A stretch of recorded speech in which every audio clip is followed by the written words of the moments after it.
아버지, 뒤에서 발소리가 점점 가까워졌습니다. 도망간다! 잡아라! 절벽 끝. 쫓기던 부자는 더 갈 곳이 없었습니다. 아버지는 아들을 끌어안았습니다. 잠깐의 눈맞춤, 그리고 몸이 아래로 떨어졌습니다. 아이가 살아있습니다! 젖은 아이가 끌려 올라왔습니다. 권대감이 내려다보았습니다. 물건의 쓸모를 가늠하는 눈이었습니다. 이 아이는 내가 거두겠다. 이것이 이 아이의 두 번째 시작이었습니다. 첫 번째 이야기는 이 밤보다 조금 더 전에서 시작합니다. 구독과 좋아요는 이야기를 만드는 데 큰 힘이 됩니다. 이야기 시작하겠습니다.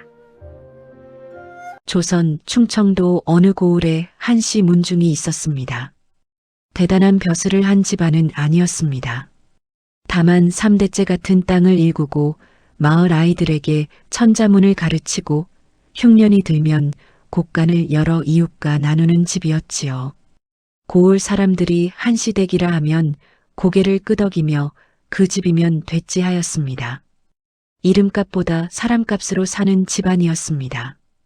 가장의 이름은 한석이라 하였습니다. 40을 앞두고 상투에 흰 머리가 섞였는데 그것은 근심이 아니라 타고난 것이었습니다. 과묵한 사람이었습니다. 말이 적은 대신 손이 부지런하여 새벽에는 논둑을 걷고 낮에는 서당에서 아이들을 가르치고 저녁에는 뒤뜰에서 칼을 잡았습니다. 묵과의 뜻을 두었던 젊은 시절의 습관이 남은 것이었지요. 화려한 검술이 아니었습니다. 빠르지도 않았습니다. 다만 한번 내리치면 흔들림이 없는 투박하고 정직한 칼이었습니다. 슬아의 아들이 하나 있었습니다. 이름은 겸이라 하였고 올해 8살이었습니다.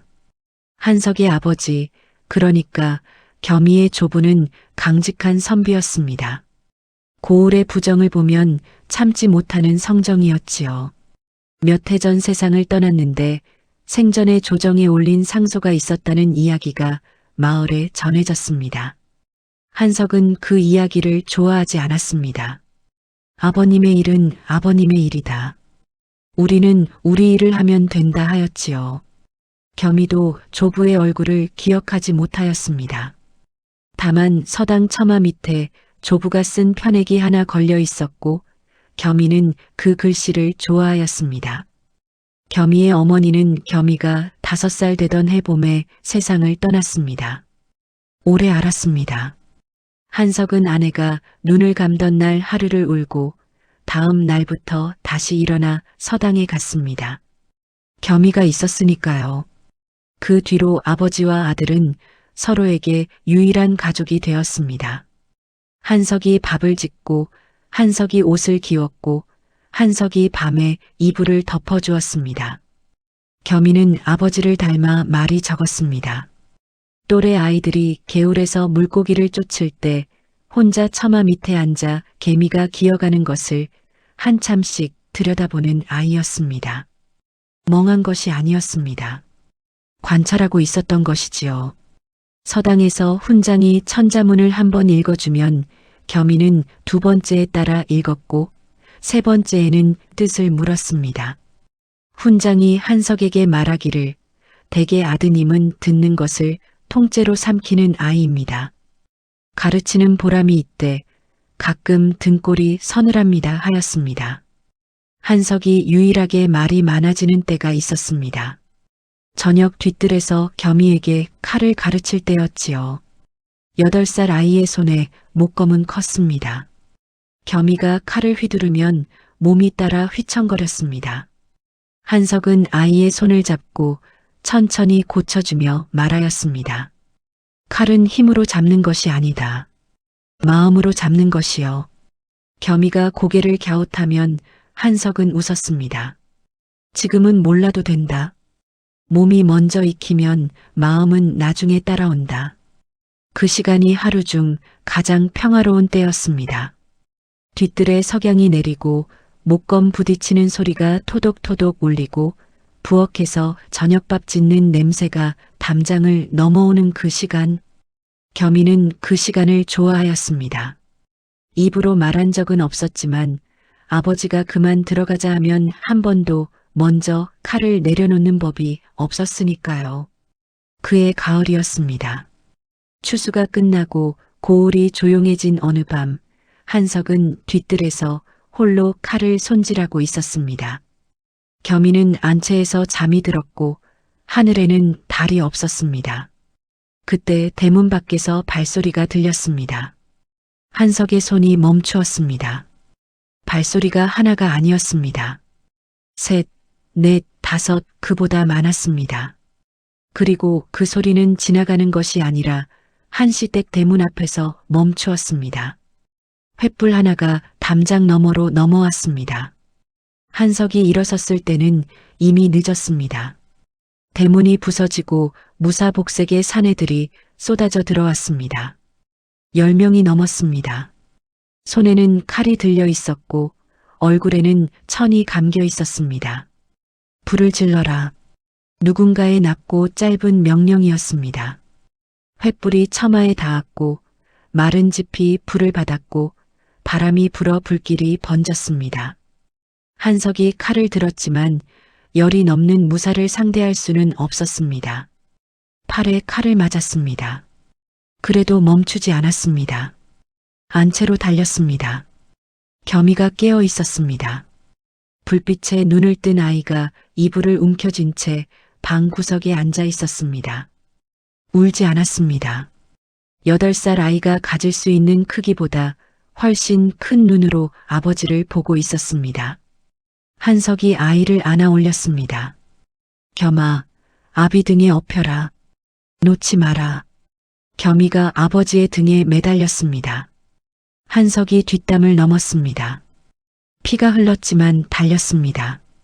산길로 접어들었고 뒤에서 횃불이 따라왔습니다. 얼마나 달렸는지 모릅니다. 한석이 멈춘 곳은 절벽이었습니다. 고을 뒤편을 흐르는 강이 크게 휘어 도는 곳, 벼랑이 깎아지른 곳이었습니다. 앞은 낭떠러지, 아래로 급류가 흘렀습니다. 달이 없어 물이 보이지 않았고 소리만 들렸습니다. 콸콸 쏟아지는 물소리가 어둠 속에서 울리고 있었습니다. 다만 한석은 이곳을 알고 있었습니다. 절벽 바로 아래에 깊은 소가 있었습니다. 가을 장마가 지난 뒤라 수위가 높았습니다. 아이가 바위에 부딪히지 않고 물에 빠진다면 살 수 있었습니다. 뒤를 돌아보면 횃불이 가까워지고 있었습니다. 한석이 겸이를 등에서 내렸습니다. 아이의 얼굴을 두 손으로 감쌌습니다. 칼을 잡을 때 한 번도 떨리지 않았던 손이 아이의 볼 위에서 주체할 수 없이 떨렸습니다. 품에서 목걸이를 꺼냈습니다. 한시 가문 대대로 내려온 반쪽짜리 옥패였습니다. 아이의 목에 걸어주었습니다. 겸아, 아이가 올려다보았습니다. 내 성은 한이다. 목소리가 갈라졌습니다. 잊지 마라. 겸이가 고개를 끄덕였습니다. 울지 않았습니다. 8살 아이가 이를 악물고 울지 않았습니다. 한석은 아이를 안았습니다. 마지막으로 있는 힘을 다해 안았습니다. 그리고 밀었습니다. 아이의 몸이 절벽 아래로 사라졌습니다. 어둠 속으로, 물소리 속으로, 한석의 입에서 소리가 터졌습니다. 겸아, 횃불을 든 무사들이 절벽에 도착했을 때 한석은 반대편 비탈로 몸을 던지고 있었습니다. 아이에게서 추격을 떼어놓기 위해 비탈의 수풀이 그의 몸을 받았습니다. 가지에 걸리고 바위에 부딪혔습니다. 다리뼈가 꺾이는 소리를 스스로 들었습니다. 그래도 기어갔습니다. 어둠 속으로 더 깊이. 그렇게 밤이 끝났습니다. 불에 타고 물에 잠기고 어둠에 삼켜진 밤이었습니다. 다만 급류 아래 강이 느려지는 하류 어딘가에서 작은 몸 하나가 모래밭에 떠밀려와 있었습니다. 숨이 붙어 있었습니다. 새벽이었습니다. 안개가 강 위에 낮게 깔려 있었고 물새 한 마리가 모래밭을 걷다 날아올랐습니다. 밤새 거칠었던 강물이 거짓말처럼 잔잔해져 있었습니다. 모래밭 끝에 아이가 엎어져 있었습니다. 옷은 찢어져 있었고 입술은 파랗게 질렸고 손가락 끝이 모래를 움켜쥐고 있었습니다. 말발굽 소리가 들렸습니다. 가마 하나가 강변길을 따라오고 있었지요. 수행무사 넷, 하인 둘. 가마 안에는 흰 수염에 갓을 쓴 노인이 앉아 있었습니다.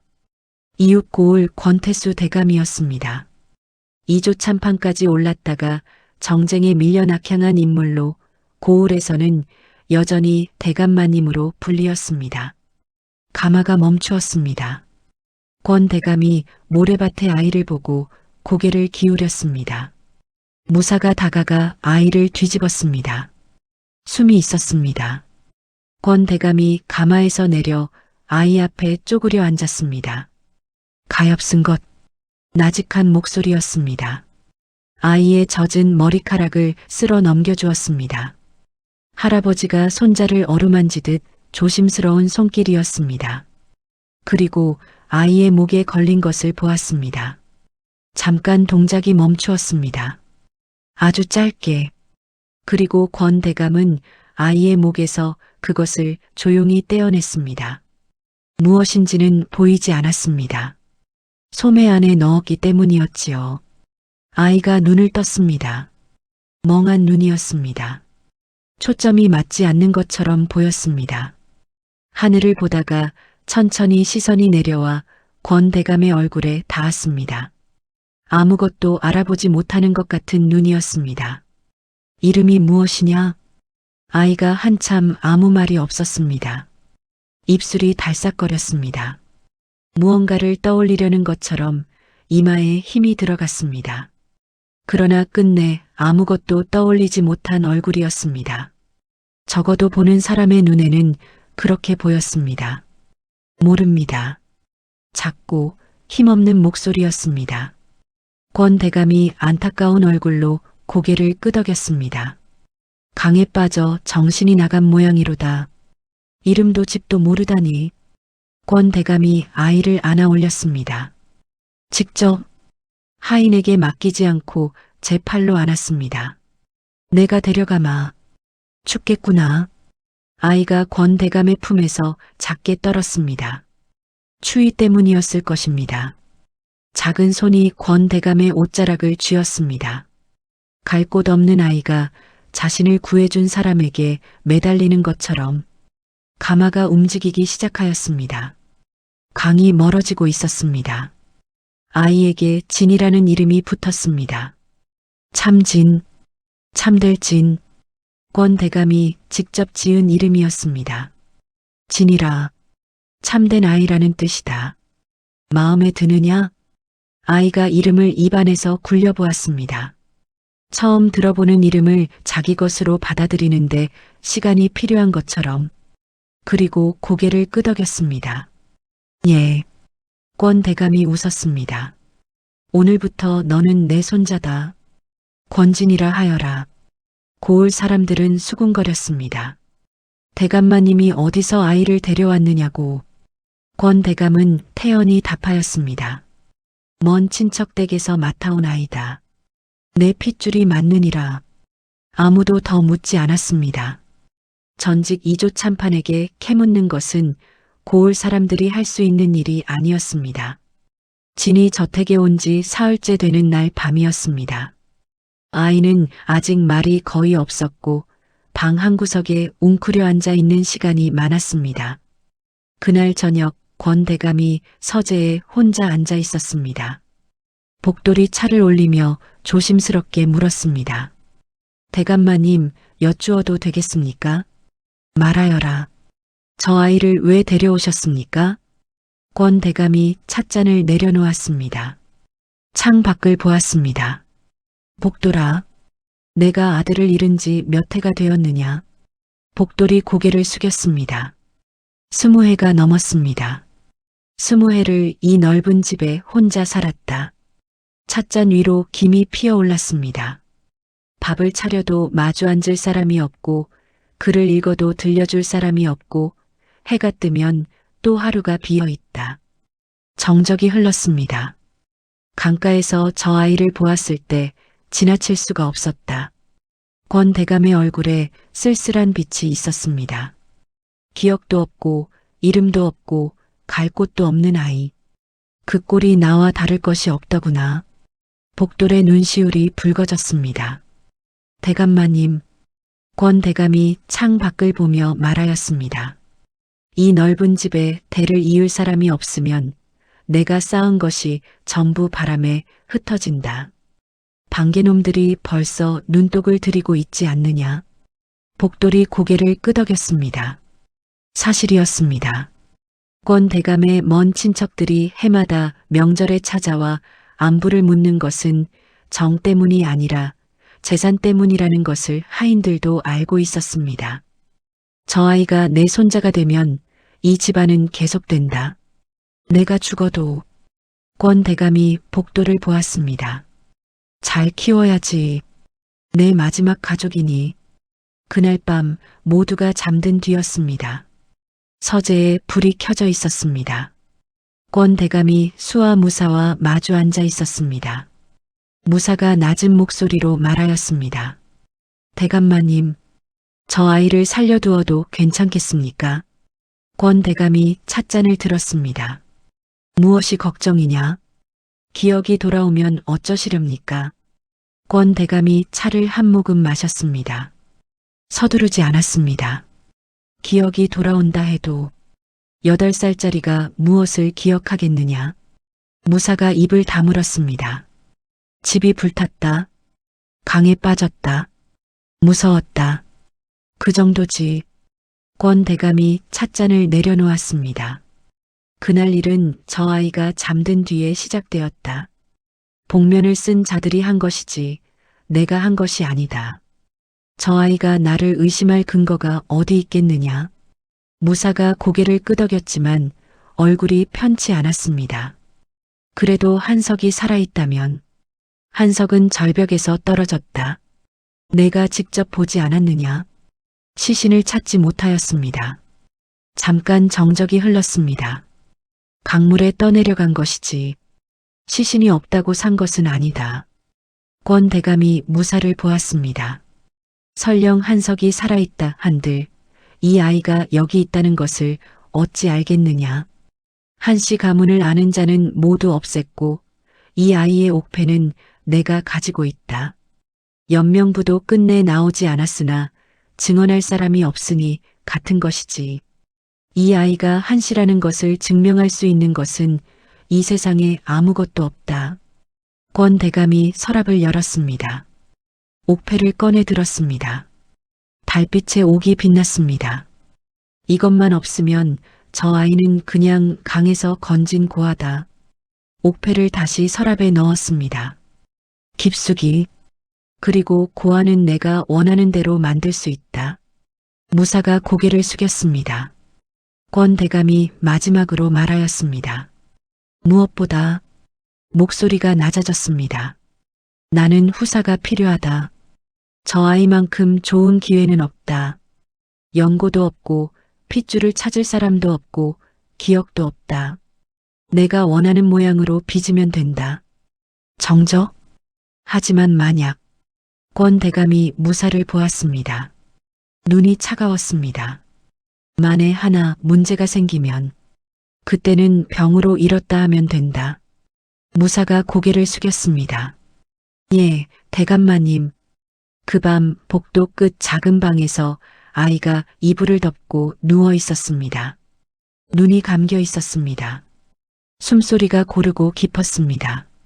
잠든 아이의 모습이었습니다. 처음 석 달은 힘든 시간이었습니다. 아이는 거의 말이 없었습니다. 물으면 대답하였지만 먼저 말을 꺼내는 법이 없었습니다. 밥을 앞에 놓아도 손을 대지 않고 멍하니 앉아 있다가 하인이 드셔야지요. 도련님 하면 그제야 숟가락을 들었습니다. 잠이 들었다가 한밤중에 깨어 울기도 하였습니다. 소리 없이 울었습니다. 하인이 달려가면 이미 울음을 멈추고 있었고 괜찮다 하고 이불을 덮었습니다. 모르겠습니다. 그냥 슬펐습니다. 하인들은 안쓰러워하였습니다. 이름도 집도 모르는 아이가 꿈에서 무엇을 보았는지도 모른 채 우는 것이었으니까요. 그런데 가끔 아이가 혼자 있을 때 손이 떨렸습니다. 주먹을 쥐어 멈추려 하였지만 좀처럼 그치지 않았습니다. 누가 다가오면 떨림은 금세 사라졌습니다. 하인들은 그것을 보지 못하였습니다. 권 대감은 아이를 다그치지 않았습니다. 천천히 하여라. 내 집은 이제 여기다. 그 말에 진이 권 대감을 올려다보았습니다. 한참 동안 얼굴을 들여다보았습니다. 무엇을 확인하려는 것인지 알 수 없는 눈이었습니다. 그리고 작게 고개를 끄덕였습니다. 예. 그날 이후 진은 조금씩 말이 늘기 시작하였습니다. 넉 달째 되던 날 진이 처음으로 권 대감을 할아버님이라 불렀습니다. 아침 문안을 드리는 자리였습니다. 진이 서재 문 앞에 무릎을 꿇고 앉아 한참을 망설이다 입을 열었습니다. 할아버님, 안녕히 주무셨습니까? 목소리가 작았습니다. 어색하였습니다. 처음 해보는 호칭이 입에 익지 않은 것이 역력하였습니다. 권 대감이 문을 열고 나왔습니다. 뭐라 하였느냐? 진이 고개를 숙인 채 다시 말하였습니다. 할아버님, 안녕히 주무셨습니까? 권 대감의 얼굴에 미소가 번졌습니다. 그래, 잘 잤다. 너도 잘 잤느냐? 예. 그날부터 진은 매일 아침 서재 앞에 무릎을 꿇었습니다. 하루도 빠지지 않았습니다. 처음에는 어색하던 할아버님이 한 달이 지나자 자연스러워졌고 석 달이 지나자 입에 붙었고 1년이 지나자 태어날 때부터 불러온 것처럼 되었습니다. 글 공부는 처음부터 시작해야 하였습니다. 권 대감이 천자문을 내밀었습니다. 진이 천자문을 폈습니다. 글자를 보았습니다. 한참을 들여다보았습니다. 알아보려고 애쓰는 얼굴이었습니다. 그러나 고개를 저었습니다. 모르겠습니다. 권 대감이 첫 글자를 짚으며 읽어주었습니다. 하늘천, 하늘천, 따집, 따집, 느렸습니다. 한 글자를 읽고 다음 글자로 넘어가는데 시간이 걸렸습니다. 3번을 읽어주어야 겨우 한 줄을 따라 읽었습니다. 다음 날이 되면 절반을 잊어버렸고 다시 처음부터 해야 하였습니다. 권 대감이 고개를 끄덕였습니다. 기억이 다 날아간 모양이로다. 걱정 마라. 처음부터 다시 가르쳐주마. 감사합니다, 할아버님. 다만 9살 무렵 이상한 일이 있었습니다. 권 대감이 글씨 연습을 시키던 날이었습니다. 물수자를 쓰는 시간이었지요. 진은 평소처럼 붓을 더듬거리며 획을 그었습니다. 첫 획, 둘째 획, 셋째 획. 그런데 넷째 획에서 손이 너무 자연스럽게 움직였습니다. 꺾임의 각도, 붓을 떼는 타이밍, 마지막 삐침의 방향까지 서당에서 수십 번 써본 손의 기억이 불쑥 튀어나온 것이었습니다. 진의 손이 멈추었습니다. 권 대감이 고개를 기울였습니다. 지금 것은 제법이구나. 어디서 써본 적이 있느냐? 정적? 1초가 1년처럼 흘렀습니다. 진이 붓을 내려다보았습니다. 그리고 고개를 저었습니다. 모르겠습니다. 손이 저절로 움직였습니다. 권 대감이 아이의 얼굴을 들여다보았습니다. 한참 동안 기억 어딘가에 남아있는 모양이로다. 몸이 기억하는 것은 쉬이 사라지지 않는 법이지. 다음 글자를 써보아라. 진이 다음 글자를 썼습니다. 셋째 획과 넷째 획의 순서가 바뀌어 있었습니다. 권 대감이 아니다. 이 획이 먼저다 하며 고쳐주었습니다. 그날 밤 진은 이불 속에서 눈을 뜬 채 천장을 보았습니다. 심장이 아직 빠르게 뛰고 있었습니다. 이불 밑에서 두 손이 떨리고 있었습니다. 주먹을 쥐어도 멈추지 않았습니다. 한참이 지나서야 떨림이 가라앉았습니다. 그와 비슷한 일이 석 달 뒤에 또 있었습니다. 어느 오후 마당을 지나는데 수화무사가 저택에 들어왔습니다. 권 대감에게 보고를 하러 온 것이었지요. 진이 무사와 마주쳤습니다. 거리는 5걸음. 무사의 얼굴을 본 순간 진의 몸이 굳었습니다. 진의 얼굴에서 핏기가 빠졌습니다. 주먹이 떨렸습니다. 무사의 오른쪽 눈 밑에 길게 흉터가 있었습니다. 험상궂은 인상이었습니다. 어린아이가 겁을 먹을 만한 얼굴이었지요. 무사가 진을 보았습니다. 도련님, 안녕하십니까? 평범한 인사였습니다. 진은 대답하지 못하였습니다. 입이 열리지 않았습니다.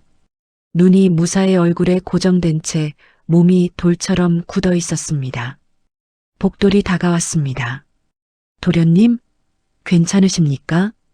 그 목소리에 진이 퍼뜩 정신을 차렸습니다. 괜찮다. 목소리가 갈라져 있었습니다. 갑자기 어지러웠다. 햇볕을 오래 쐰 탓인가 보다. 고개를 숙이고 빠르게 걸어갔습니다. 뒷모습이 흔들리고 있었습니다. 복돌이 걱정스러운 얼굴로 쫓아갔습니다. 물이라도 드시겠습니까? 진이 고개를 저었습니다. 방에 들어가 눕겠다. 무사는 고개를 갸웃하더니 이내 관심을 거두었습니다. 기억을 잃은 어린아이가 낯선 사내를 보고 겁을 먹은 것쯤은 자연스러운 일이었으니까요. 그 뒤로 진은 낯선 사람 앞에서 움츠러드는 일이 줄었습니다. 저택 생활에 익숙해진 것이겠지요. 권 대감도 이제 제법 의젓해졌구나 하며 흐뭇해하였습니다. 그 뒤로 진은 날마다 서재에 앉았습니다. 천자문을 떼는데 넉 달이 걸렸습니다. 또래 양반과 아이들이 서너 달이면 끝내는 것을 진은 5달 가까이 붙들고 있어야 했습니다. 권 대감은 기억을 잃었는데도 이만하면 제법이다 하며 고개를 끄덕였습니다. 글씨도 마찬가지였습니다. 붓을 잡는 법부터 다시 배워야 했고 획이 바로 서는 데에도 시간이 걸렸습니다. 10번을 써서 겨우 한 번 마음에 드는 글씨가 나왔습니다. 다만 가끔 설명하기 어려운 순간이 있었습니다. 초학자가 틀리는 곳이 아니었습니다. 손에 익은 사람이 한순간 힘을 놓았을 때 나오는 종류의 실수였습니다. 진은 그때마다 잠깐 멈추었다가 아무 일 없다는 듯 다시 붓을 들었습니다. 권 대감은 그것을 눈치채지 못하였습니다. 그저 고개를 끄덕였습니다. 몸 어딘가에 남은 것이 돕는 모양이로다. 진은 아무 말도 하지 않았습니다. 느렸습니다. 그러나 한 번도 빠지는 법이 없었습니다. 모르는 것이 있으면 반드시 물었고 틀린 것은 고칠 때까지 반복하였습니다. 권 대감이 오늘은 여기까지 하자 하면 진이 잠깐 책을 내려다보다가 말하였습니다. 한 장만 더 읽어도 되겠습니까? 1년이 지나자 사서의 첫머리를 더듬더듬 읽기 시작했습니다. 2년이 지나자 짧은 글을 지을 수 있게 되었고 3년이 지나자 글씨가 흐트러지지 않게 되었습니다. 모두가 보기에는 기억을 잃은 아이가 하나씩 다시 채워가는 과정이었습니다. 글만이 아니었습니다. 처음에는 밥상 앞에서 어떻게 앉아야 하는지도 서툴렀고 절하는 법도 어색하였습니다. 권 대감이 하나하나 알려주었습니다.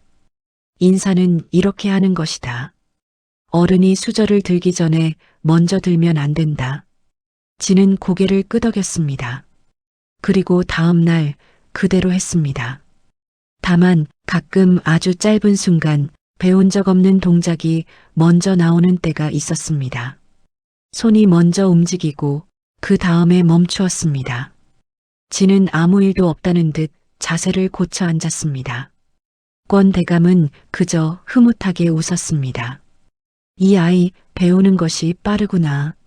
진은 대답하지 않았습니다. 10살이 되자 진의 예법에는 빈틈이 없었습니다. 그의 고을 군수가 저택을 방문하였습니다. 마당에서 진을 보고 물었습니다. 이 아이가 소문으로 듣던 손자냐? 진이 무릎을 꿇고 절하였습니다. 이마가 땅에 닿을 정도로 깊은 절이었습니다. 소생 권진이라 합니다. 사또를 배웠게 되어 영광이옵니다.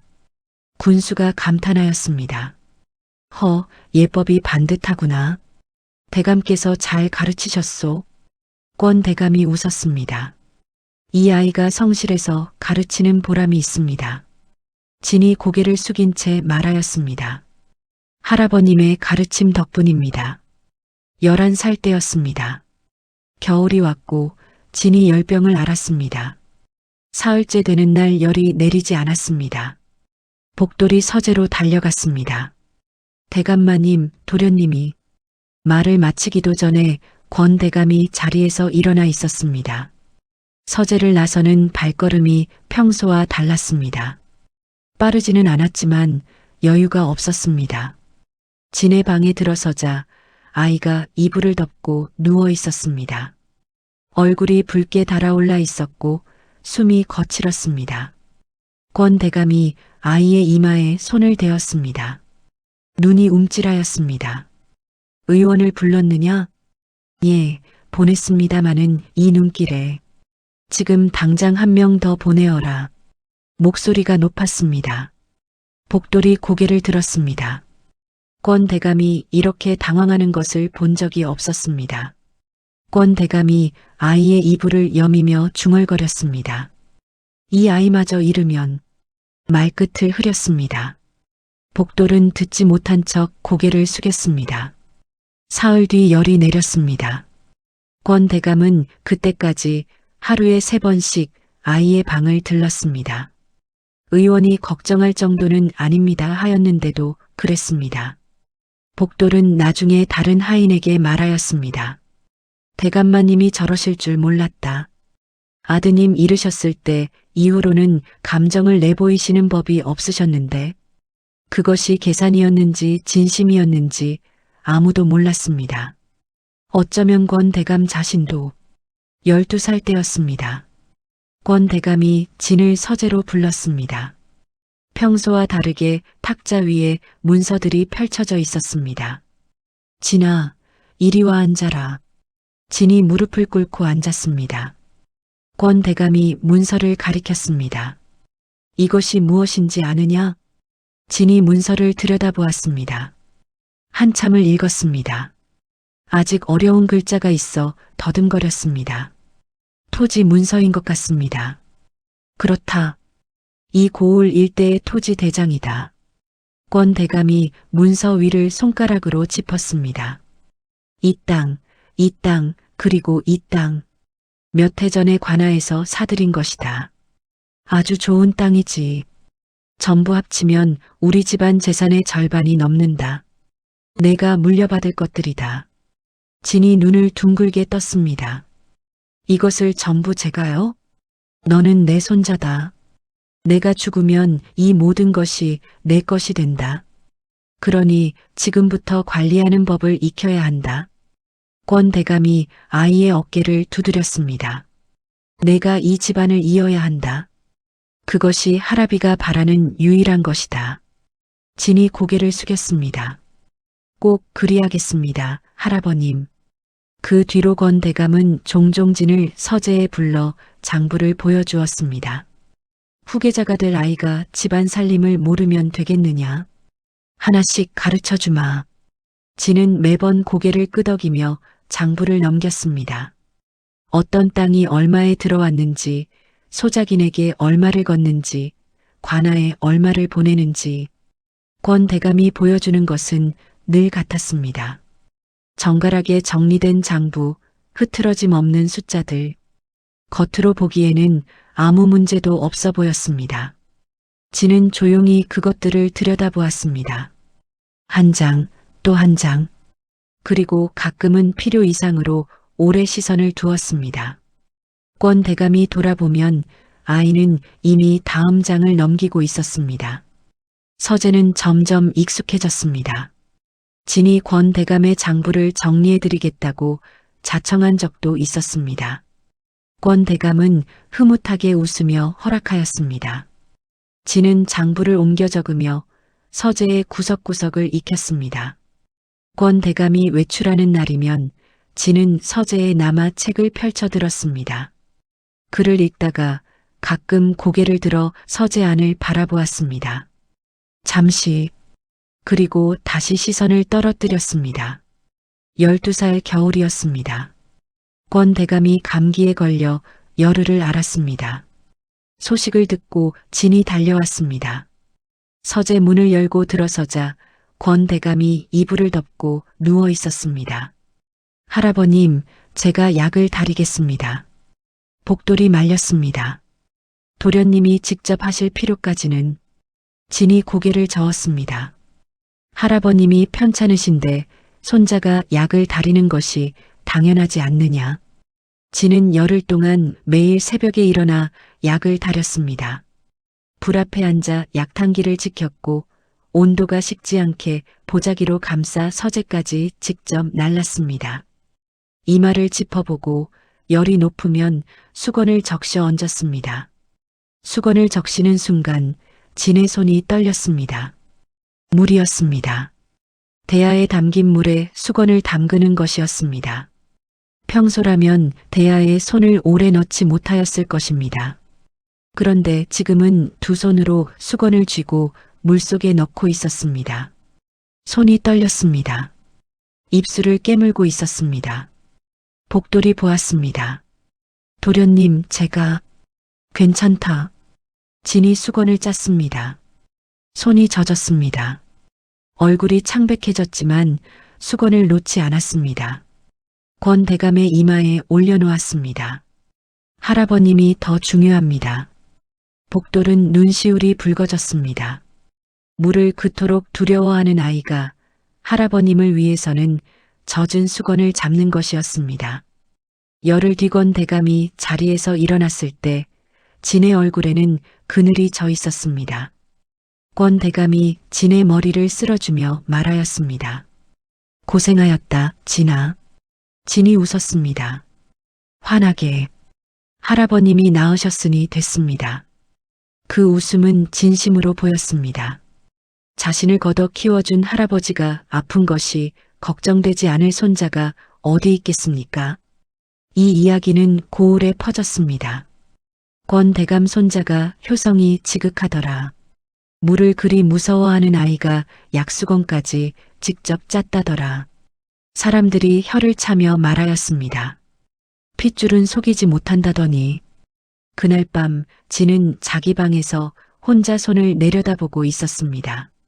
물에 닿았던 손이었습니다. 떨리고 있었습니다. 주먹을 쥐었다 폈다 하다가 이를 악물고 손을 무릎 위에 올려놓았습니다. 잠깐 이상한 일이 있었습니다. 진이 혼잣말을 하였습니다. 아주 작게. 괜찮으시니 다행입니다. 할아버님이라는 말은 붙이지 않았습니다. 그런데 목소리에 안도가 있었습니다. 누구를 향한 안도였는지 아이 스스로도 모르는 것 같았습니다. 고개를 한번 저었습니다. 무엇을 지우듯이. 복돌이 밖에서 도련님, 저녁상 드리겠습니다 하였습니다.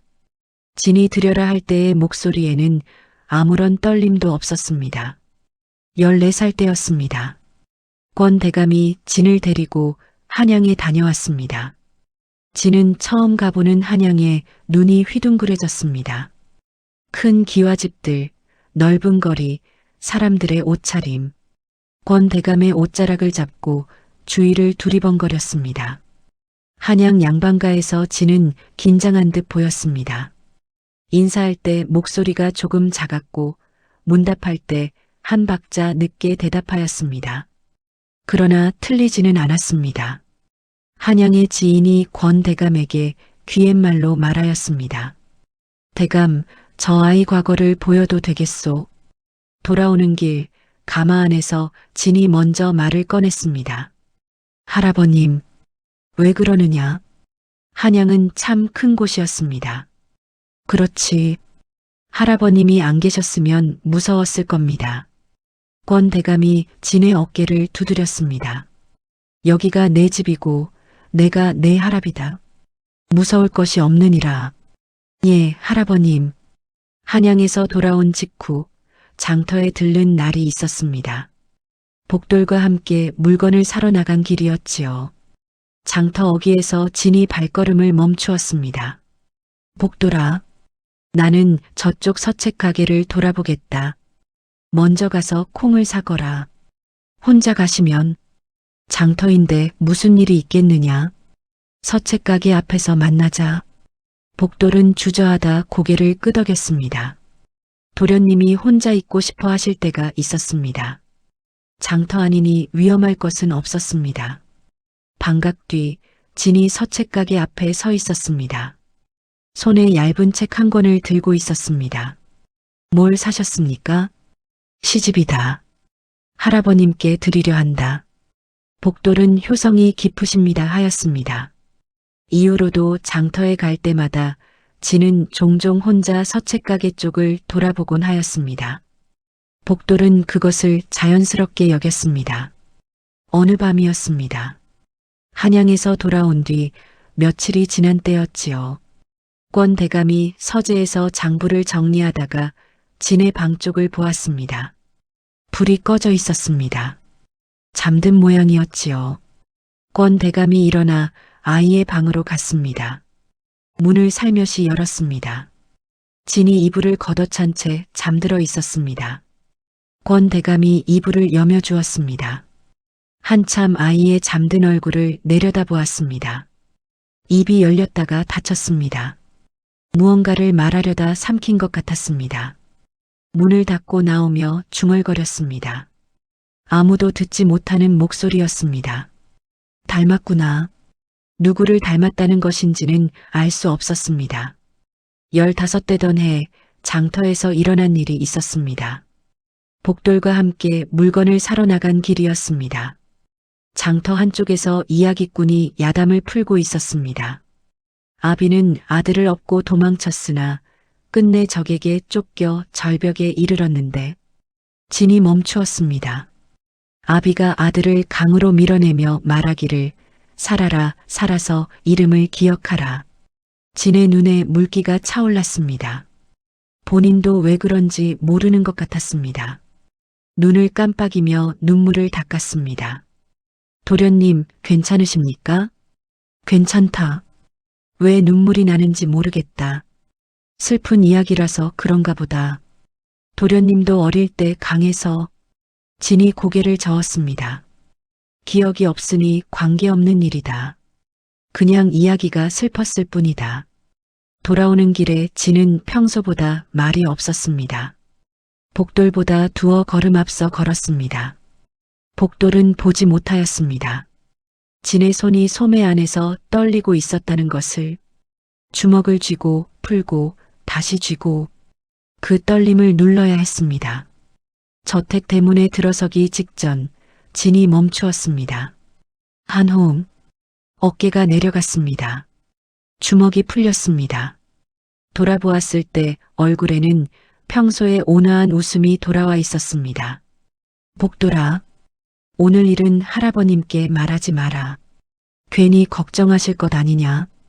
예, 도련님. 이렇게 8년이 흘렀습니다.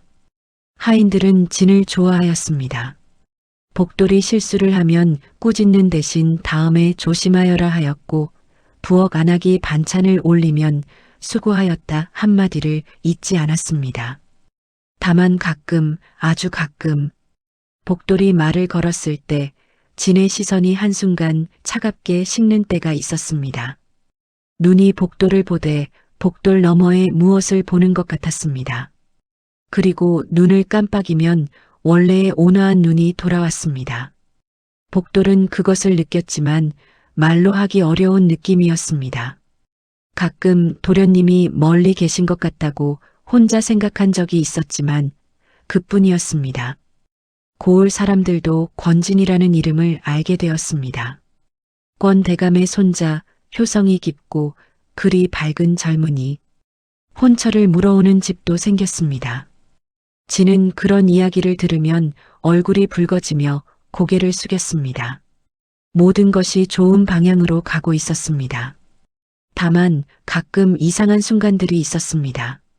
기억은 사라졌으되 몸에는 흔적이 남는 법이었습니다. 진은 물을 무서워하였습니다. 세수할 때면 대야에 손을 넣었다가 금세 빼었고, 비가 오면 처마 안쪽으로 물러섰고, 연못을 지날 때면 시선을 돌렸습니다. 강에 빠졌던 기억은 없었지만 몸이 기억하는 공포였습니다. 어느 날 밤 복돌이 뒤뜰에서 진이 바위 앞에 쪼그려 앉아 있는 것을 보았습니다. 돌멩이로 바위를 긁고 있었습니다. 도련님? 진이 깜짝 놀라 돌아보았습니다. 무슨 일이냐? 밤이 깊었습니다. 무엇을 하고 계셨습니까? 진이 손에 쥔 돌멩이를 내려다보았습니다. 본인도 의아한 얼굴이었습니다.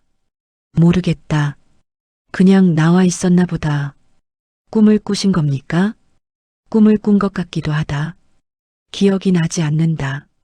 복돌은 가끔 몽유병이 있으신가 보다 하고 넘겼습니다. 검술도 그러하였습니다. 어느 보름달 밤 복돌이 뒤뜰에서 진이 나뭇가지를 잡고 허공을 가르는 것을 보았습니다. 눈이 반쯤 감겨 있었습니다. 잠결의 동작처럼 보였지만 베고 맞고 돌아서는 흐름이 끊기지 않았습니다. 다음 날 복돌이 물었습니다. 어젯밤에 또 뒤뜰에 나오셨더군요. 진이 고개를 갸웃하였습니다. 그랬느냐? 기억이 없다. 진은 자기 손을 내려다보았습니다. 손바닥에 나뭇가지를 쥔 자국이 남아 있었습니다. 이상하구나. 복돌이 권 대감에게 말씀드렸더니 권 대감은 잠시 생각에 잠기다 말하였습니다. 강에 빠지기 전에 어디선가 배운 모양이지. 기억은 사라져도 몸에 남는 것이 있는 법이다. 그리고 덧붙였습니다. 다만 그 아이에게 과거 이야기는 꺼내지 마라. 없는 기억을 억지로 찾으면 아이가 다친다. 자상한 말이었습니다. 복돌은 고개를 숙였습니다. 예, 대감마님. 다만 권 대감은 한 가지를 허락하였습니다. 저택 무기고에 칼이 여럿 있었는데 진이 몸에 익은 검수를 풀 수 있도록 목검 하나를 내어주었습니다. 몸이 기억하는 것을 억지로 막으면 오히려 해롭다. 뒤뜰에서 몸을 풀어라. 다만 반드시 목검으로 하여라. 진이 고개를 숙였습니다. 예, 할아버님. 그 뒤로 진은 낮에는 목검으로 뒤뜰에서 수련하였습니다. 누가 보아도 몸에 남은 잔재를 풀어주는 것이었지요. 16이 된 해, 늦가을 어느 저녁이었습니다. 권 대감이 서재에서 진을 불렀습니다. 진아. 예, 할아버님. 내 나이가 많다. 언제까지 이 자리를 지킬 수 있겠느냐? 너는 내 핏줄이다. 이 집안의 모든 것이 내 것이 된다. 분에 넘치는 말씀이십니다, 할아버님. 권 대감이 진의 얼굴을 한참 들여다보았습니다. 가끔 너를 보면 누군가가 겹쳐 보인다. 진이 눈을 깜빡였습니다. 누구 말씀이십니까? 나도 모르겠다. 그냥 그런 생각이 들 때가 있다. 진이 잠깐 생각하는 듯 하더니 고개를 숙였습니다. 저는 할아버님의 손자 권진입니다. 그 외의 것은 모릅니다. 권 대감이 웃었습니다. 그래, 그렇지. 그날 밤 진은 자기 방에서 홀로 앉아 있었습니다. 권 대감이 한 말이 머릿속에 맴돌았습니다. 내 핏줄. 8년 동안 들어온 말이었습니다. 처음에는 그 말이 독이었습니다. 삼킬 때마다 속이 뒤집혔습니다. 그런데 언제부턴가 그 말이 불편하지 않은 순간이 오기 시작하였습니다. 그것이 진을 가장 두렵게 하였습니다. 진이 일어섰습니다. 뒤뜰로 나갔습니다. 바위 앞에 쪼그려 앉아 돌멩이를 들어 한 획을 긋기 시작하였습니다. 오늘도 하나. 손에 힘을 주었습니다. 바위에 돌이 긁히는 소리가 밤 공기를 갈랐습니다. 그제야 숨을 쉴 수 있었습니다. 복돌이 뒤뜰을 지나다 바위 근처에서 인기척을 느꼈습니다. 가보니 아무도 없었습니다. 바위만 달빛을 받고 서 있었습니다. 줄어들었다고 생각하였는데 아직 가끔은 나오시나 보다. 복돌은 그렇게 생각하였습니다. 밤이 깊었습니다. 그리고 그 밤이 지나면 이 저택에 8년 만에 손님이 찾아오게 됩니다. 한석은 8년을 걸었습니다. 절벽에서 반대편 비탈로 몸을 던진 밤 수풀에 걸려 목숨은 건졌으나 왼쪽 다리뼈가 부러졌습니다. 산속에 숨어 석 달을 버텼습니다. 나뭇가지로 부목을 대고 풀뿌리를 먹고 계곡물을 마시며 다리가 겨우 붙었을 때 산을 내려왔습니다. 고을로 돌아갔습니다. 한시댁은 잿더미였습니다. 마을 사람들은 눈을 피하였습니다. 아무도 아이의 행방을 알지 못하였습니다. 한석은 팔도를 떠돌기 시작하였습니다. 강 하류의 마을마다, 장터마다, 주막마다 물었습니다. 혹시 8살쯤 된 아이를 보지 못하였느냐? 강에서 건져진 아이. 대부분은 고개를 저었습니다. 어떤 이는 귀찮다는 듯 손을 저었고 어떤 이는 그런 아이가 한둘이냐 하였습니다. 포기하지 않았습니다. 2년째 되던 해 충주 장터에서였습니다. 한석이 국밥 한 그릇을 시켜놓고 주막 주인에게 물었습니다.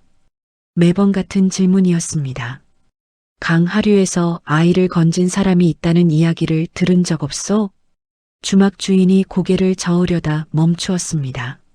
잠깐 어디서 들은 것 같기도 하오. 하류 쪽 나루터에서 뱃사공이 그런 말을 한 적이 있어.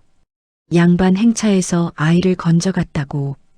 한석이 숟가락을 내려놓았습니다. 2년 만에 처음 잡히는 실말이었습니다. 그 뱃사공이 어디 있소? 나루터에 가보시오. 아직 있는지는 모르겠소만. 나루터로 갔습니다. 뱃사공은 이미 다른 고을로 떠난 뒤였습니다. 실마리가 왔다가 사라졌습니다. 다시 걸었습니다. 3년째 남원 주막에서였습니다. 비가 내리고 있었습니다. 한석은 처마 밑에 앉아 빗물을 보고 있었습니다. 왼쪽 다리가 쑤셨습니다. 비 오는 날이면 부러졌던 곳이 욱신거렸습니다. 옆에 앉은 보부상이 술을 마시며 말하였습니다. 충청도 쪽에 이상한 이야기가 돈다더군. 권가라는 대감마님이 강에서 아이를 건져다 손자로 들였다나? 먼 친척이라 하는데 고을 사람들은 아무도 그 친척을 본 적이 없다더라. 한석의 등이 굳었습니다. 그 아이가 몇 살이요? 11살쯤 된다 하던가. 나이가 맞았습니다. 그 뒤로 충청도 고을을 하나씩 돌았습니다. 그러나 전직 이조 참판을 캐묻는 것은 쉬운 일이 아니었습니다. 사람들은 고개를 숙이며 입을 닫았습니다. 5년째 포기에 가장 가까웠던 때였습니다. 권 대감의 저택이 있는 고을이 어디인지는 알아냈습니다. 그러나 확인할 방법이 없었습니다. 담장 안에 사는 아이가 겸이라는 증거가 없었습니다. 잘못 들어갔다가 도적으로 몰리면 아이에게 다가갈 기회가 영영 사라지는 것이었습니다. 무작정 고을 근처에 머물렀습니다.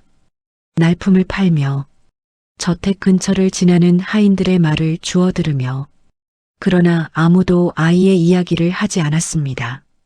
대감마님 손자가 있다는 것만 알 뿐 얼굴을 본 사람이 드물었습니다. 어느 날 저녁 주막에서 국밥을 먹다가 숟가락을 놓았습니다. 손에 힘이 들어가지 않았습니다. 그곳에 온 지 넉 달째였습니다. 단 한 번도 아이를 보지 못하였습니다. 틀렸는지도 모른다. 처음으로 그런 생각이 들었습니다. 권 대감이 데려간 아이가 겸이가 아닐 수도 있었습니다. 나이만 비슷한 다른 아이일 수도 있었습니다. 그렇다면 5년을 헛걸은 것이었습니다. 다리가 쑤셨습니다. 비가 오지 않는 날인데도 쑤셨습니다. 주막을 나서며 하늘을 올려다보았습니다. 별이 보이지 않았습니다. 그래도 한석이 다시 걸었습니다. 겸이가 아니어도 확인은 해야 한다. 아니라는 것을 눈으로 봐야 한다. 그래야 다음 곳으로 갈 수 있다. 그것이 5년째를 버틴 이유였습니다. 희망이 아니라 확인하지 못한 것을 확인해야 한다는 집요함이었습니다. 6년째 기회가 왔습니다. 장날이었습니다. 권 대감의 저택에서 하인이 나와 물건을 사는 날, 한석은 장터 구석에서 지켜보고 있었습니다. 가마 하나가 장터 입구에 멈추었습니다. 하인이 가마 문을 열었습니다. 소년이 내렸습니다. 한석의 심장이 멎었습니다. 14살쯤 되어 보였습니다. 키가 자랐습니다. 어깨가 넓어졌습니다.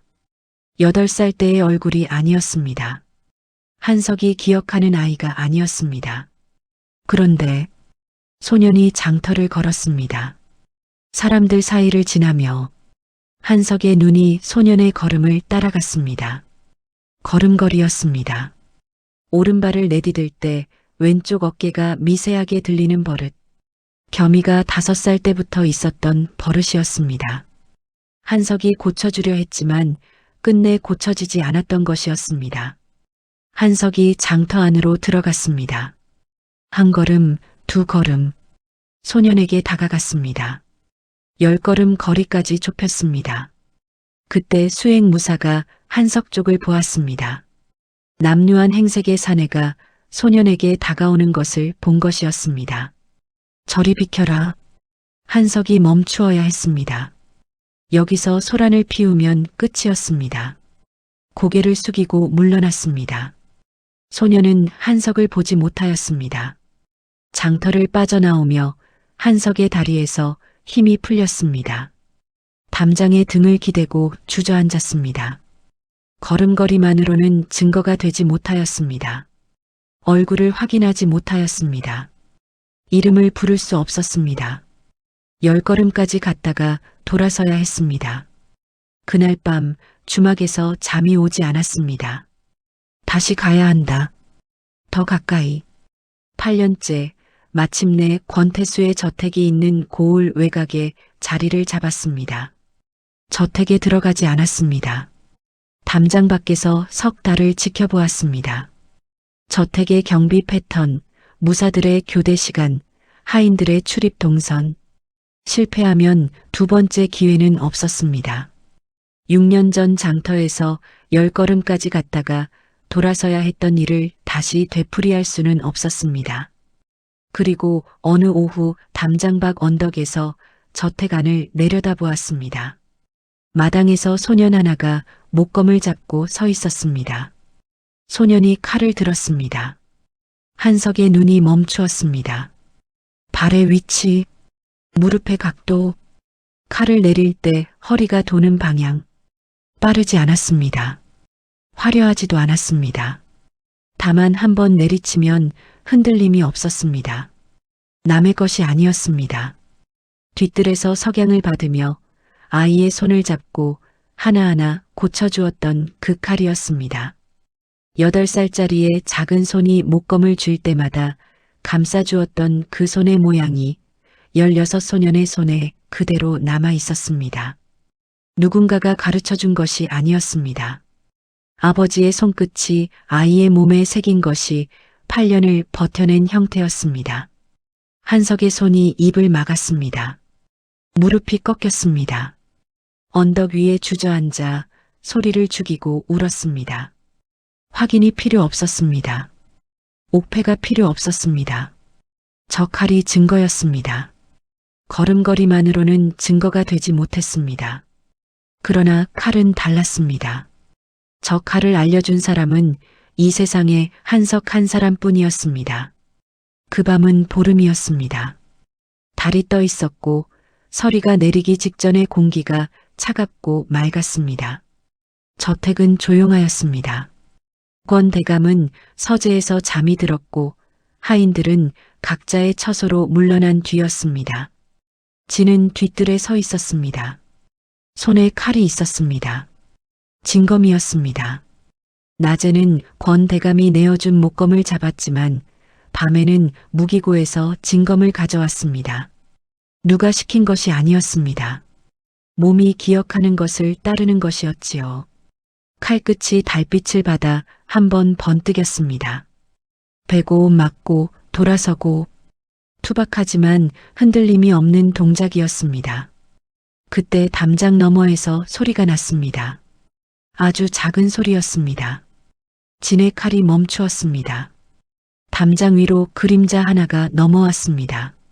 사내가 일어섰습니다. 머리가 반쯤 휘었습니다. 얼굴에 세월이 깊이 패여 있었고 오른팔에 긴 칼자국이 있었습니다. 옷은 남루하였지만 허리의 창칼은 낡지 않았습니다. 걸을 때 왼쪽 다리를 약간 끌었습니다. 한석이었습니다.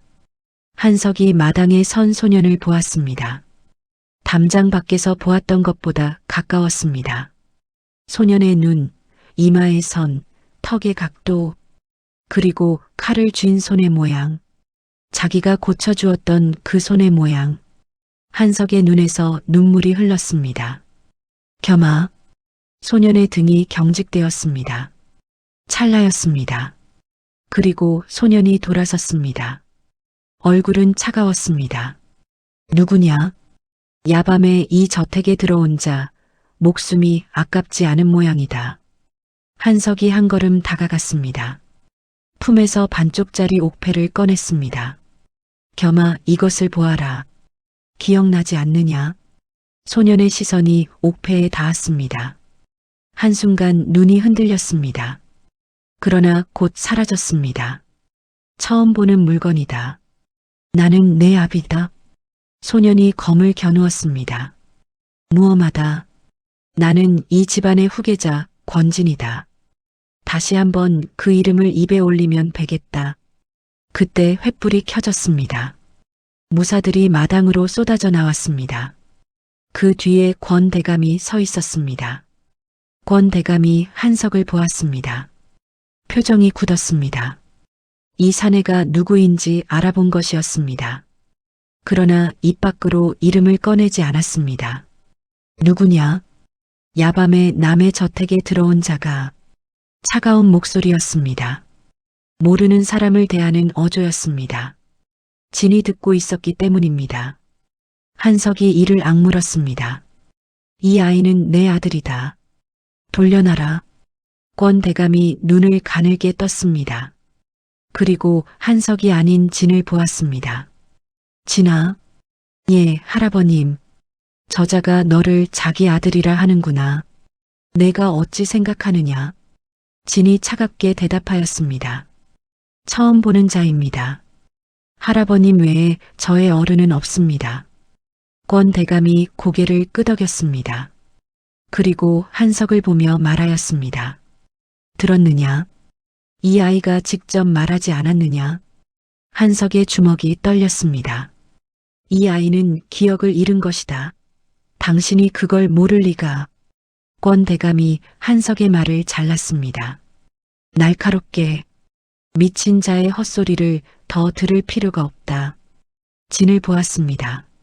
진아, 저자는 도적이다. 야밤에 저택에 침입하여 헛소리를 짓거리고 있다. 진이 고개를 끄덕였습니다. 예, 할아버님. 처리하여라. 정적이 흘렀습니다. 진이 검을 들었습니다. 한석을 향해 걸어갔습니다. 한석은 칼을 뽑지 않았습니다. 아들 앞에서 칼을 들 수 없었습니다. 겸아 제발. 권 대감이 소리쳤습니다. 진아, 저자의 말에 흔들리지 마라. 저자는 너와 아무 관계도 없다. 진이 멈추지 않았습니다. 한 걸음, 두 걸음. 한석이 마지막으로 말하였습니다. 겸아, 내가 나를 기억하지 못해도 좋다. 진의 칼끝이 한석의 목 앞에 닿았습니다. 기억하지 못해도 아비는 너를 뵐 수 없다. 정적? 진의 칼끝이 한석의 목 앞에 머물러 있었습니다. 달빛에 칼날이 빛났습니다. 아무도 움직이지 않았습니다. 정적이었습니다. 마당 위로 달빛만 내리고 있었습니다. 무사들이 횃불을 들고 서 있었고 권 대감이 팔짱을 낀 채 지켜보고 있었고 한석이 칼끝 앞에 서 있었고 진이 검을 든 채 아버지의 목 앞을 겨누고 있었습니다. 한석의 입에서 말이 나왔습니다. 마지막이 될 수도 있는 말이었습니다. 칼은 힘으로 잡는 것이 아니다. 작은 목소리였습니다. 마음으로 잡는 것이요. 진의 손이 멈추었습니다. 지금은 몰라도 된다. 몸이 먼저 익히면 마음은 나중에 따라온다. 8년 전 뒤뜰에서 8살 아이에게 했던 말이었습니다. 진의 검끝이 미세하게 흔들렸습니다. 그리고 어디선가 물소리가 들렸습니다. 저택 밖 개울의 소리였을 것입니다. 이 정적 속에서는 또렷하였습니다. 진이 입을 열었습니다. 아주 낮은 목소리였습니다. 이제야.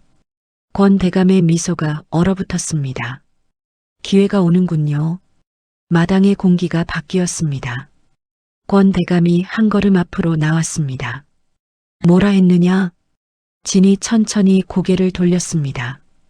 권 대감을 정면으로 보았습니다. 8년 동안 단 한 번도 보인 적 없는 눈이었습니다. 기억을 잃은 적 없습니다. 정적? 강에서 눈을 떴을 때 당신이 제 목에서 무엇을 떼어내는 것을 보았습니다. 권 대감의 얼굴이 굳었습니다. 옷깃의 피 냄새도 맡았습니다. 그 피가 누구의 것인지 8살도 알 수 있었습니다. 모른 척하지 않았다면 저는 그날 강가에서 죽었을 겁니다. 사흘 뒤 밤, 서재에서 당신이 한 말. 만에 하나 문제가 생기면 병으로 잃었다 하면 된다.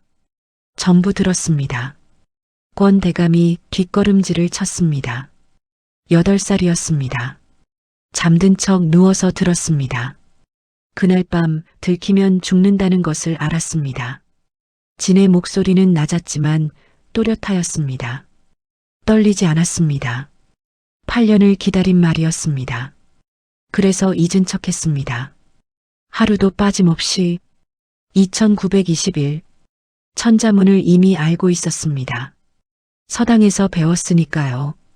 처음 보는 척 한 글자씩 다시 배우는 것이 가장 힘든 연기였습니다. 어디까지 모르는 척해야 하는지, 얼마만큼 느리게 익혀야 자연스러운지 매일 그 수위를 재야 했습니다. 검의 방향이 바뀌었습니다. 칼끝이 권 대감을 향하였습니다. 당신이 가르쳐 주신 글로 당신의 죄를 적었습니다. 한겸이 소매에서 반쪽짜리 옥패를 꺼냈습니다. 12살 때 서재에서 장부를 정리하다 서랍에서 이것을 보았습니다. 그날은 가져가지 않았습니다. 석 달을 기다렸습니다. 당신이 그 서랍을 여는 빈도를 세었습니다. 한 번도 열지 않더군요. 넣어둔 것조차 잊으신 모양이었습니다. 돌려받겠습니다. 이름도 이것도 전부. 옥패를 자기 목에 걸었습니다. 권 대감의 다리에서 힘이 빠지는 것이 보였습니다. 거짓말이다. 8년을 8살짜리가. 처음에는 완벽하지 못했습니다. 한겸이 말하였습니다. 물수자를 쓰는데 획순이 손에서 저절로 나왔습니다. 다음 글자에서 일부러 순서를 바꿔 썼지요. 당신이 고쳐주셨습니다. 당신의 수화무사를 처음 마주친 날 몸이 굳었습니다. 그 밤 우리 집에 횃불을 들고 들어온 자였으니까요. 그때마다 죽을 줄 알았습니다. 그 공포가 저를 만들었습니다. 저택방, 먼 곳에서 말발굽 소리가 들리기 시작하였습니다. 아직 희미하였습니다. 아무도 신경 쓰지 못하였습니다. 권 대감이 소리쳤습니다. 내 이놈, 내가 아니었으면 강에서 죽었을 것이다. 한겸의 얼굴에 고요한 경멸이 떠올랐습니다. 내 가문을 죽인 손으로 나를 주었고 당신의 핏줄이라 불렀습니다. 후사가 없어 반개에게 빼앗길 처지에서 기억 잃은 고아는 완벽한 재료였겠지요. 은혜가 아닙니다. 필요였습니다. 말발굽 소리가 가까워지고 있었습니다. 한겸이 계속 말하였습니다. 당신이 왜 우리 가문을 멸했는지도 압니다. 한겸의 목소리가 단단해졌습니다. 저의 조부가 올린 상소, 당신을 조정에서 끌어내린 그 상소의 배후에 우리 가문이 있었습니다. 당신은 그것을 알고 보복한 겁니다. 토지만이 아니었지요. 그리고 연명부. 한겸이 잠시 말을 멈추었습니다. 당신이 매관 비리의 증거를 찾으려 저택을 뒤진 것도 압니다. 권 대감의 얼굴이 하얗게 질렸습니다. 8년간 누구에게도 말한 적 없는 것이었습니다. 끝내 찾지 못하셨지요. 당신이 찾던 것이 어디 있었는지 아십니까? 정저? 조부께서 돌아가시기 전에 태우셨습니다. 한겸이 권 대감을 보았습니다. 처음부터 없었습니다. 권 대감의 무릎이 꺾였습니다. 반쯤 주저앉았습니다. 입이 벌어졌다가 닫혔습니다. 소리가 나오지 않았습니다. 8년이었습니다. 습격한 밤에도 찾지 못하였고 서재에 앉아 불안을 삼키며 보낸 밤이 수천이었습니다. 없는 것이 어딘가에 있을 거라는 확신이 이 사람의 8년을 갉아먹고 있었습니다. 그런데 처음부터 없었습니다. 당신은 한겸의 목소리가 낮아졌습니다.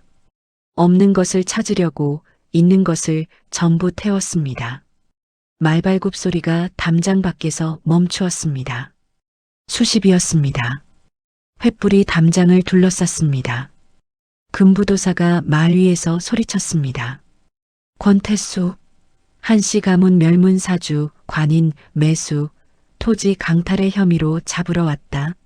가명 내사에서 확보된 증거가 조정에 보고되어 어명이 내려졌으며 서재의 이면 장부와 뇌물 기록이 증거로 확보되었다. 포교들이 들이닥쳤습니다. 무사들이 칼을 내려놓았습니다.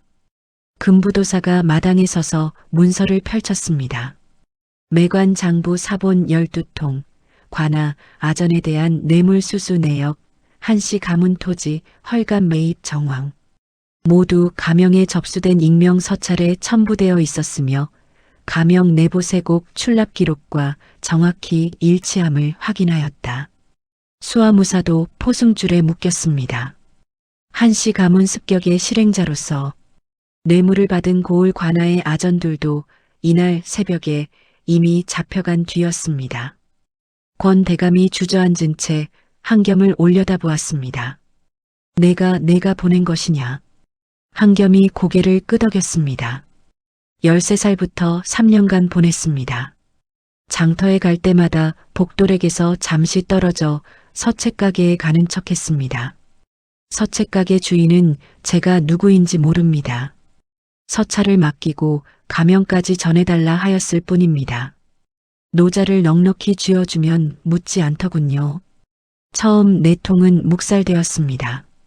5번째부터 가명 내부 기록과 대조할 수 있는 숫자를 넣었습니다. 그제야 움직이더군요. 그리고 마지막 서찰에서 매월 초하루 밤에 이 서재에서 무엇이 오가는지 알려주었습니다. 한겸이 하늘을 올려다보았습니다. 오늘이 초하루입니다. 권 대감이 한겸을 올려다보았습니다. 이 은혜를 모르는 놈, 8년을 내가 먹이고 입히고. 한겸이 권 대감을 내려다보았습니다. 8년 동안 저를 속였다고 생각하셨겠지요. 그런데 속은 것은 당신이었습니다. 권 대감의 몸에서 힘이 빠지는 것이 보였습니다. 주저앉은 채 고개가 떨구어졌습니다. 말이 안 된다. 목소리가 갈라져 있었습니다. 8살짜리가 8년을. 고개를 들었습니다. 눈이 충혈되어 있었습니다. 그런데 그 눈에 분노만 있는 것이 아니었습니다. 그 아래에 더 깊은 곳에서 올라오는 것이 있었습니다. 진아. 권 대감의 입에서 그 이름이 나왔습니다. 너는 진짜로 한 번도. 말끝이 사라졌습니다. 무엇을 묻고 싶었는지는 알 수 없었습니다. 열병을 앓던 밤 이마를 짚어주었을 때, 약을 다려 가져왔을 때, 할아버님이 나으셨으니 됐습니다 하고 웃었을 때, 그중 단 한순간이라도 진짜가 있었느냐고 묻고 싶었는지도 모릅니다. 한겸은 대답하지 않았습니다. 그것이 대답이었습니다. 정적? 그리고 권 대감의 눈에서 무언가가 꺼졌습니다. 슬픔이든 미련이든 그것이 무엇이었든 사라졌습니다. 남은 것은 궁지에 몰린 짐승의 눈이었습니다. 몸이 번개처럼 틀어졌습니다. 소매 안에서 짧은 비수가 튀어나왔습니다. 주저앉았던 자세에서 한 겹의 뒤통수를 움켜쥐고 끌어당겼습니다. 비수의 날이 한 겹의 목에 닿았습니다. 움직이지 마라. 포교들이 멈칫하였습니다. 한석이 뛰쳐나가려 하였습니다. 겸아. 권 대감이 숨을 헐떡이며 웃었습니다. 이가 드러나고 핏줄이 선 눈이었습니다. 내가 날 죽여야 이게 복수가 된다. 안 그러냐? 비수의 날이 한 겹의 목을 스쳤습니다. 핏방울이 하나 맺혔습니다. 한 겹이 눈을 감았습니다. 목에 비수의 차가운 날이 닿아 있었습니다. 핏방울이 쇳골을 타고 흘러내렸습니다. 어둠 속에서 소리가 들렸습니다. 자기 심장 소리였습니다. 빠르지 않았습니다. 느리고 깊었습니다. 8년을 기다린 심장이 마지막 판단 앞에서 서두르지 않았습니다. 권 대감의 손이 떨리고 있었습니다. 그 떨림이 비수의 날을 통해 한 겹의 목에 전해졌습니다. 눈을 떴습니다. 흔들림이 없었습니다. 아닙니다. 당신은 죽는 것보다 더 오래 살아야 합니다. 당신이 죽으면 한순간입니다. 하지만 살아서 포승줄에 묶여나가면 고을 사람들이 보게 됩니다. 당신이 무엇을 했는지, 당신이 8살짜리 아이에게 8년 동안 속았다는 것을, 그 수치 속에서 오래 사십시오. 그것이 제 복수입니다. 비수를 쥔 손에서 힘이 풀리는 것이 보였습니다. 포교 둘이 동시에 달려들었습니다. 권 대감의 팔이 꺾였습니다. 비수가 바닥에 떨어졌습니다. 포승줄이 감겼습니다. 권 대감이 끌려가며 소리쳤습니다. 8년이다 8년을 속였단 말이냐? 한겸은 돌아보지 않았습니다. 하인들이 대문 앞에 서 있었습니다.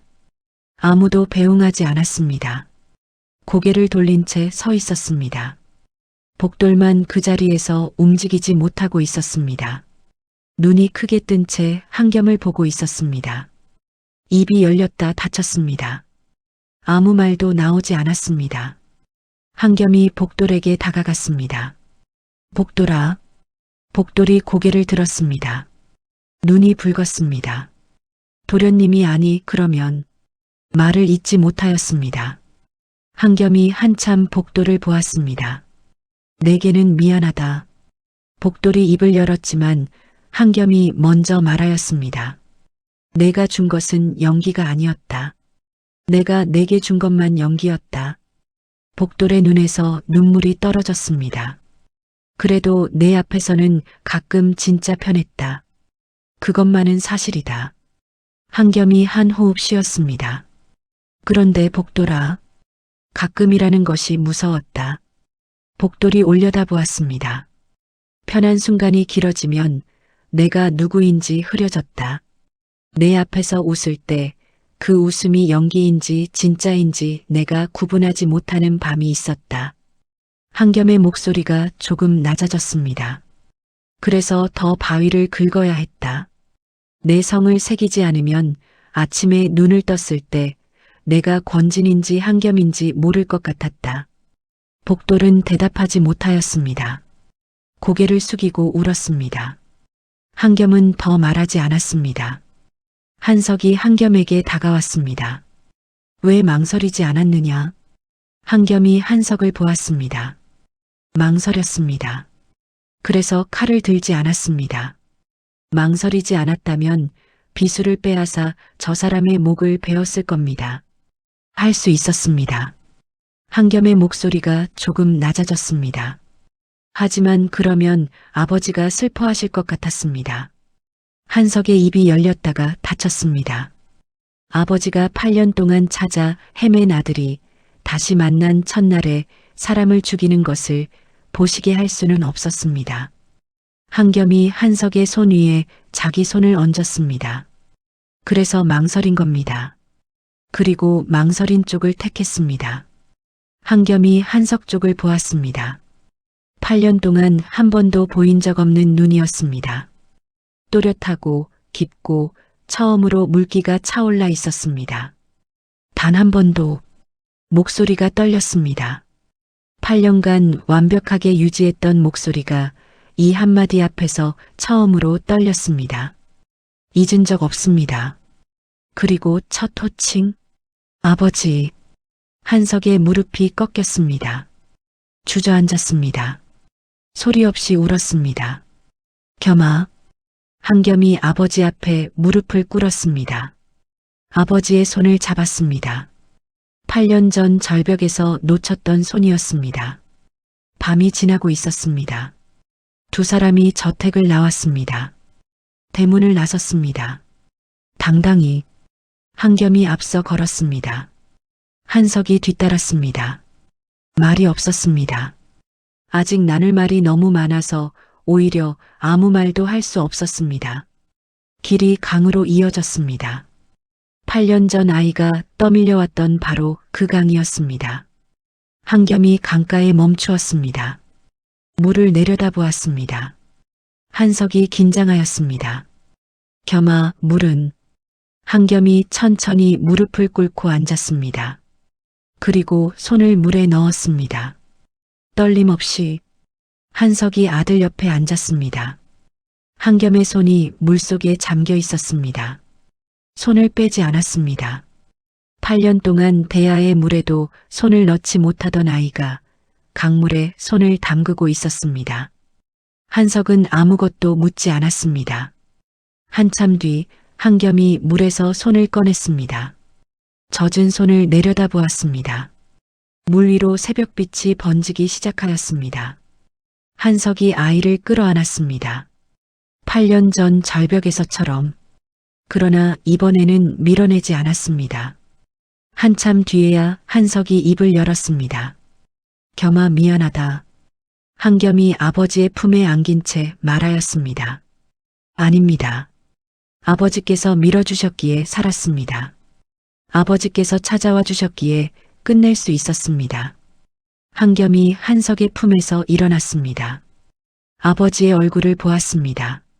아버지, 보여드릴 것이 있습니다. 한겸이 걷기 시작하였습니다.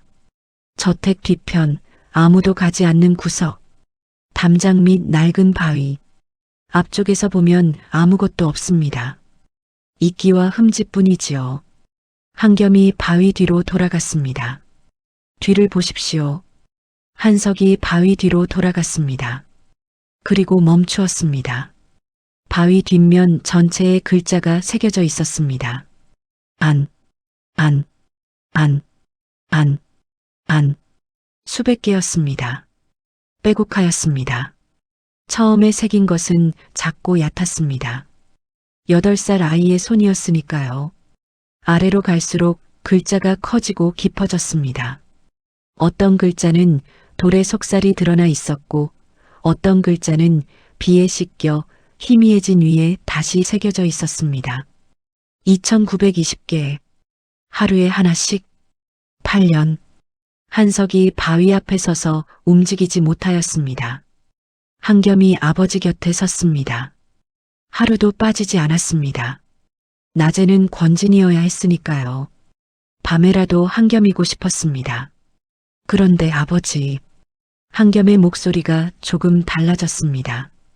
마지막 해에는 새기는 손이 무거웠습니다. 한석이 아들을 보았습니다. 권진으로 사는 시간이 길어질수록 그쪽이 편해지는 순간이 있었습니다. 할아버님이 이불을 여며주실 때, 복돌이가 웃길 때, 장터에서 떡을 나눠 먹을 때, 한겸이 바위를 보았습니다. 그럴 때마다 밤에 여기 와서 더 깊이 새겼습니다. 편해지는 만큼 더 깊이. 안 그러면 진짜로 잊을 것 같았으니까요. 한석이 아들의 어깨를 잡았습니다. 이제는 밤이 아니어도 된다. 한겸이 고개를 끄덕였습니다. 예. 이제는 낮에도 한겸입니다. 두 사람이 강가로 돌아왔습니다. 해가 떠오르고 있었습니다. 강물이 금빛으로 물들었습니다. 한겸이 앞서 걸었습니다. 한석이 뒤따랐습니다. 한겸이 돌아보았습니다. 손을 내밀었습니다. 한석이 그 손을 잡았습니다. 8년 전 절벽에서 놓은 손이었습니다. 다시는 놓지 않을 손이었습니다. 두 사람이 강을 따라 걸어갔습니다. 해가 등 뒤에서 비치고 있었습니다. 그림자가 앞으로 나란히 뻗어나갔습니다. 어떤 사람은 기억을 잃었다고 말합니다. 하지만 어떤 사람은 지켜냈습니다. 하루도 빠짐없이 2920일 동안 자기 이름을 잊지 않기 위해 버텨낸 한 아이가 있었습니다. 살아남는다는 것은 때로 도망치는 것이 아니라 끝까지 잊지 않는 일입니다. 당신이라면 그 긴 시간 동안 자기 자신을 숨긴 채 버틸 수 있었을까요? 그 아이는 결국 돌아왔습니다. 남의 이름이 아니라 자기 이름으로. 오늘도 이야기 담벼락을 찾아주셔서 감사합니다. 평안한 하루 되십시오.